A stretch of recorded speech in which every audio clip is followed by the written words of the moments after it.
جی بسم اللہ الرحمن الرحیم۔ آپ سب کا آج یہاں پہ آنے کا بہت شکریہ جی۔ جیسے کہ آپ جانتے ہیں یہ حکومت دن رات معاشی بہتری کے لیے، مہنگائی کے خاتمے کے لیے محنت کر رہی ہے۔ گزشتہ روز بھی آپ نے دیکھا کہ پرائم منسٹر صاحب نے کیبنٹ میٹنگ سے خطاب کرتے ہوئے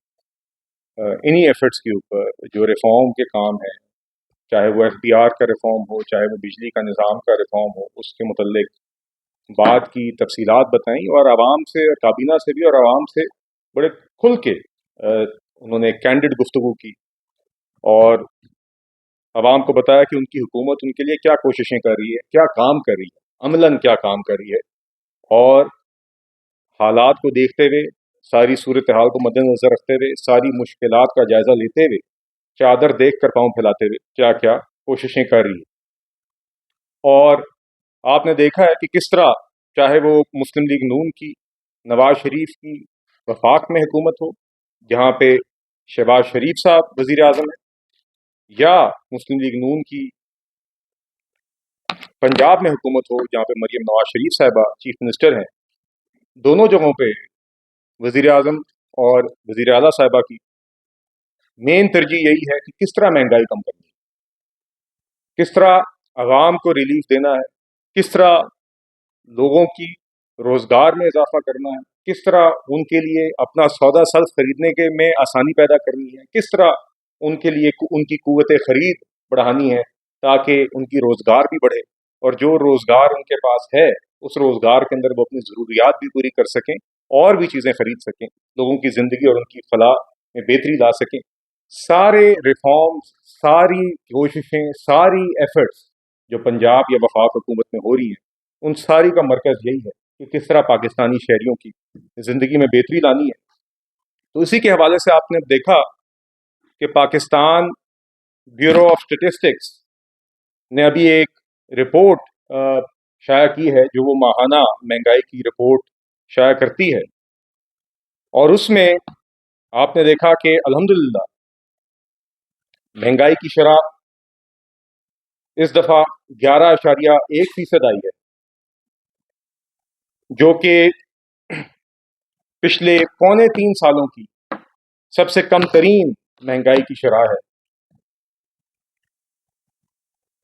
اور یہ ہماری حکومت کی کوششوں کی وجہ سے ہے، کیونکہ جب ہماری حکومت آئی تھی فروری میں تو یہی شرح 23.1% تھی، اور اب گھٹتے گھٹتے